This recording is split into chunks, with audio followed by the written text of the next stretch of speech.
ٹھنڈے پانیوں میں رہنے والی اس ویل کو اورکا ویل کے نام سے جانا جاتا ہے۔ اس بدنام ویل کو عام طور پر سمندر کے ساحل پر تیرتے ہوئے دیکھا گیا ہے۔ یہ اپنی الگ رنگت کی وجہ سے پہچانی جاتی ہے۔ اورکا کو ایک بہت ہی چالاک شکاری سمجھا جاتا ہے جو خود سے کئی گنا بڑی بلو ویل تک کو اپنا شکار بنا سکتی ہے، یہاں تک کہ اس کے لیے گریٹ وائٹ شارک کا شکار کرنا بھی کوئی بڑی بات نہیں ہے۔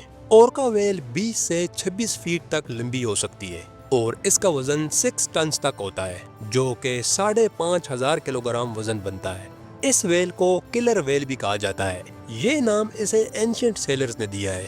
قدیم ملاح جب دیکھتے کہ ایک ویل اتنی طاقتور ہے جو بڑی سے بڑی شارک یا ویل کے ساتھ مقابلہ کرتی ہے اور پھر انہیں چیر پھاڑ کر رکھ دیتی ہے، تو انہوں نے اس کا نام ویل کلر رکھ دیا۔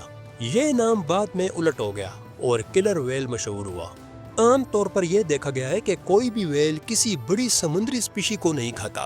اگر کوئی ایسا کرتا بھی ہے تو اس کی وجہ یہ ہوتی ہے کہ سامنے والا ویل بہت ہی چھوٹا ہوتا ہے۔ لیکن اورکا ویل ایک ایسی اسپیشی ہے جو بلو ویل تک کو اپنا شکار بنا سکتا ہے، جس کا وزن 200 ٹنز تک ہوتا ہے اور یہ اورکا ویل سے 30 گنا بڑی ہوتی ہے۔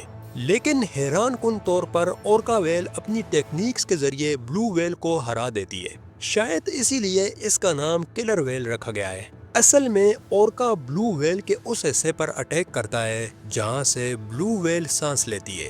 اورکا کی 3 سے 5 قسمیں ہیں۔ ان میں سے سب سے زیادہ خطرناک نارتھ پیسیفک اوشن میں پائی جاتی ہیں، جسے ٹرانزینٹ اورکاس کہا جاتا ہے۔ آپ کو یہ جان کر حیرانی ہوگی کہ اورکا ویلز کو خطرناک تو سمجھا جاتا ہے، لیکن انسانوں کے لیے نہیں۔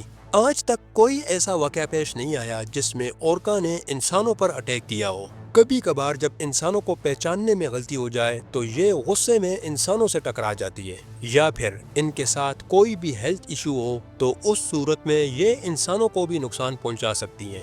اصل میں یہ سمندر کی ایک خوبصورت مخلوق ہے۔ یہ ذہین شکاری ہونے کے ساتھ ساتھ ڈولفن خاندان کی سب سے بڑی مخلوق ہے، جن کا ایک اپنا سوشل سٹرکچر ہے، یعنی یہ زیادہ تر جھنڈ میں رہتی ہیں۔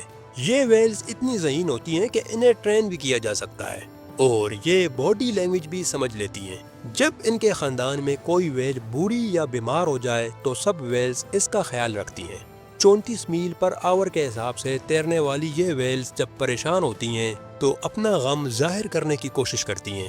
یہ صرف بے رحم شکاری نہیں ہے، بلکہ ایک ایسی مخلوق ہے جس میں رحم بھی دیکھا گیا ہے۔